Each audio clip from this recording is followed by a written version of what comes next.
प्लासी की लड़ाई में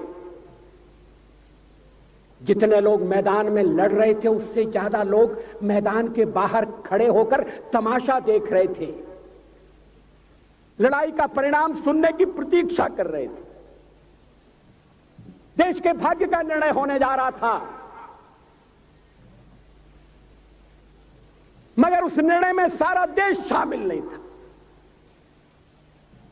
विदेश मंत्री के नाते मैं अफगानिस्तान गया था।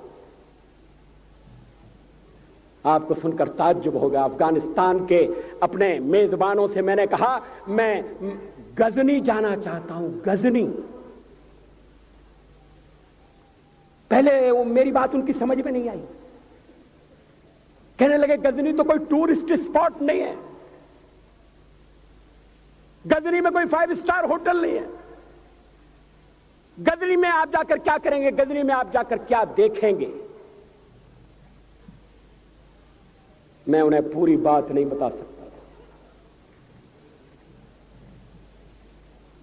मेरे हृदय में कहीं गजनी कांटे की तरह से चुभ रहा है। जब से मैंने गजनी से आए एक लुटेरे की कथा पढ़ी है और किशोरावस्था में पढ़ी है, मैं देखना चाहता था वो गजनी कैसा है। आपको सुनकर ताज्जुब होगा, महमूद गजनी का अफगानिस्तान के इतिहास में कोई स्थान नहीं है।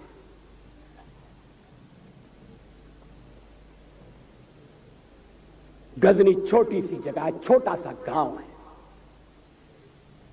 कल्पना करिए सैकड़ों साल पहले वहां धूल उड़ती थी, झोंपड़ियां थी, मगर एक लुटेरा लुटेरों को इकट्ठा करता हुआ सोने की चिड़िया को लूटने के लिए चला आया। आपस की फूट से जो राजा है वो लड़ेगा, जो क्षत्रिय है वो लड़ेगा। हमने समाज के बहुत बड़े वर्ग को लड़ने के अधिकार से वंचित कर दिया।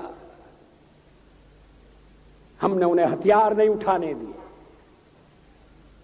मार्शल नॉन मार्शल के आधार पर हमने समाज को बांट दिया।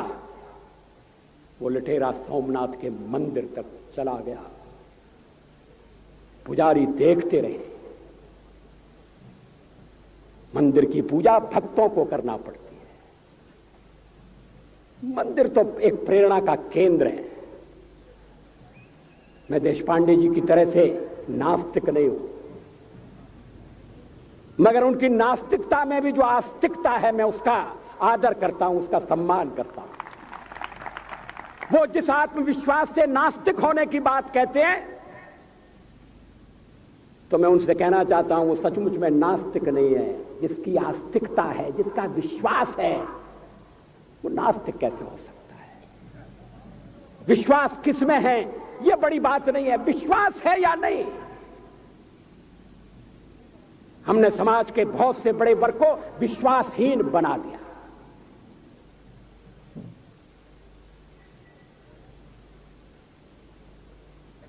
लोगों ने हथियार नहीं उठाए, वेद पढ़ने के दरवाजे बंद कर दिए। इसलिए हम पादाक्रांत हुए। अफगानिस्तान में मैंने एक बात और देखी। मुझे जिस होटल में ठहराया गया उसका नाम था कनिष्क। अफगानिस्तान एक मुस्लिम देश है। मुझे बड़ा ताज्जुब हुआ। मैंने कहा कनिष्क यहां कहां से आया? तो मेरे साथ अफगानिस्तान के विदेश मंत्री थे। मैंने कहा कनिष्क आपका कौन लगता है? कनिष्क से आपका क्या संबंध है? कहने लगे कनिष्क हमारा पूर्वज है, कनिष्क हमारा पुरखा है। He was one of our forefathers। मैंने कहा तब तो हमारे आपके पुरखे एक हैं। अफगानिस्तान के लोगों ने उपासना पद्धति बदली है, संस्कृति नहीं बदली। आज के भारत के परिवेश में यह सुनने के बाद थोड़ा विचित्र लगता है। हमारे यहां तो धर्मांतरण के साथ राष्ट्रांतरण होता है, ऐसा दृश्य दिखाई देता है। पड़ोसी देशों में ऐसा नहीं हुआ। अभी राम जन्मभूमि का मामला चल रहा है। एक विदेशी आए, कहने लगे राम जन्मभूमि का क्या झगड़ा है। हमने कहा इस पर विवाद हो रहा है कि श्री राम कहां पैदा हुए थे, और जहां पैदा हुए थे वो स्थान उनके मंदिर के लिए प्रयुक्त किया जाए या न किया जाए। वो इंडोनेशिया से आए थे, वो मुसलमान है। कहने लगे हम तो समझते थे कि राम के लिए सारे भारत में आदर होगा, सम्मान होगा। हमने कहा ये आपने कैसे समझा। कहने लगे आप तो इंडोनेशिया आ चुके हैं, इंडोनेशिया में बहुत से लोगों ने इस्लाम स्वीकार कर लिया, मगर श्री राम को विस्मृत नहीं किया, श्री राम को भुलाया नहीं। इंडोनेशिया के बाली द्वीप में 1 महीने रामायण की लीला होती है। मैं उस समारोह में जा चुका हूं। उस समय भी विदेश मंत्री मेरे पास बैठे थे। मैंने कहा ये रामायण ये क्या हो रहा है। मैंने कहा एक्सीलेंसी ये मंच पर क्या हो रहा है। कहने लगे एक्सीलेंसी आपको पता होना चाहिए। हमने कहा मुझे तो पता है मगर मैं जानना चाहता हूं। कहने लगे ये रामायण है, ये राम है, ये लक्ष्मण है, ये सीता है। हमने कहा इनसे आपका क्या संबंध है, आप तो मुसलमान हैं। कहने लगे हमारा संबंध बहुत पुराना है, हमारा तब का संबंध है जब हम मुसलमान नहीं हुए थे। थाईलैंड की राजधानी अयोध्या कही जाती है। थाईलैंड के राजा को आज भी राम कहा जाता है।